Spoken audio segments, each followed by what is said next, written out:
Alright guys, back out in the shop, or the barn. Got my stuff in from Rock Auto that I was talking about in the last video. We're just going to do a quick run through, hopefully 5 to 10 minute video. It kind of sucks because I want to put a little bit more effort into these and take time and go through and explain everything. And I'll probably do that in later videos. The only problem right now is for some reason I uploaded 6 videos last night on YouTube. And heck, I believe we got maybe 600 views between every video, and that's usually one of my videos. So don't know what's going on there, but we'll figure it out.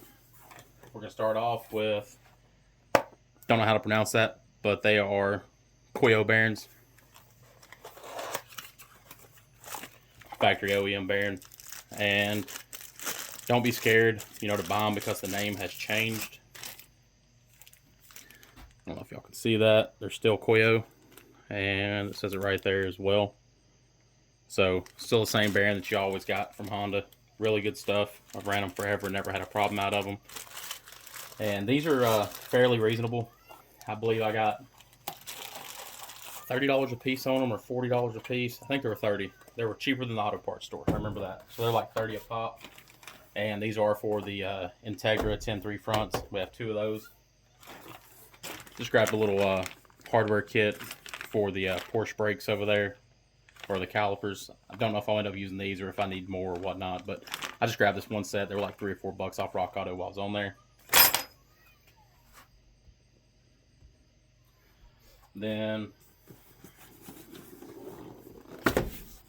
for the longest time, see if I can get this tilted down just a little bit. There we go. For the longest time, you couldn't get new hubs. These are just your basic, I believe they're 26 spline, like Integra style hubs. And they're, what are they, Durango or Durago? I think these are. What are these? They had a name on them somewhere. Premium hub assembly. There you go. Durago 295 95067. So that's what I was wanting to see right there. They do fit just like the OEM ones. My problem with the OEM one I have right now is somebody beat it up right here really bad, and now the hub centric ring doesn't want to go on there. So this will be good. After the rotor sits on there, I have a spatula that's going to go on there, then the hub centric ring will go on it. But we went ahead and picked up 2 of those. And these right here for the rear. These are Type R rear calipers. I already opened this one up in the house, that's why it's out of the pack. But these are supposedly brand spanking new from, let's see who makes these, DFC brake calipers. Or DFC is the company that make, I guess they make brakes and all kind of different stuff, but it's Dynamic Friction Company. And they're actually really nice. I can't wait to see how they match up and do a little comparison on these right here versus a Type R caliper.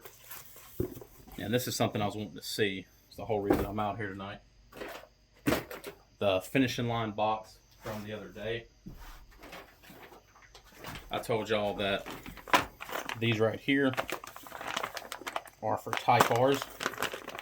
Everybody online is complaining, saying theirs haven't been fitting.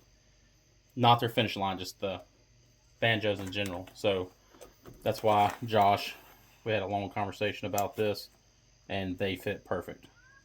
So if you're needing a banjo that's actually going to fit a Type R, hit up Josh.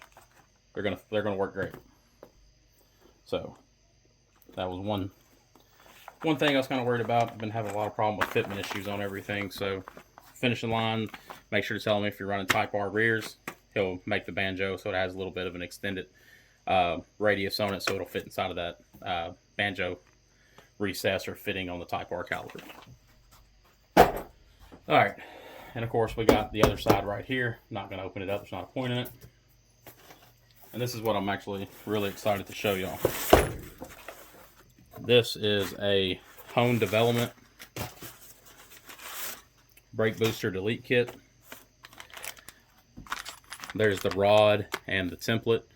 This right here, you put on your factory pedal, and then you can drill it, and it's for the clevis to go into a higher spot on the pedal. Your factory pedal is a 4-to-1 ratio, so when you delete the brakes, it has a stiff pedal, and it's pretty hard to stop a Honda, honestly. I mean, some people say, oh, you're a man, just press it harder, blah, blah, blah. It sucks. I've done it before. It's no fun. This right here changes the ratio from a 4-to-1 to a 6-to-1, so it's pretty much should have close to stock feel, but you don't have the inconsistency. I can't speak.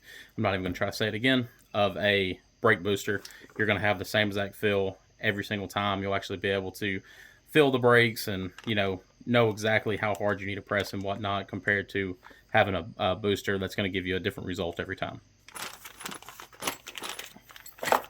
And I went ahead and opted to get the Honda Development EK brake booster with it, and this is set up for left-hand drive or right-hand drive, and they do come with a plug to block off whichever port you're not using.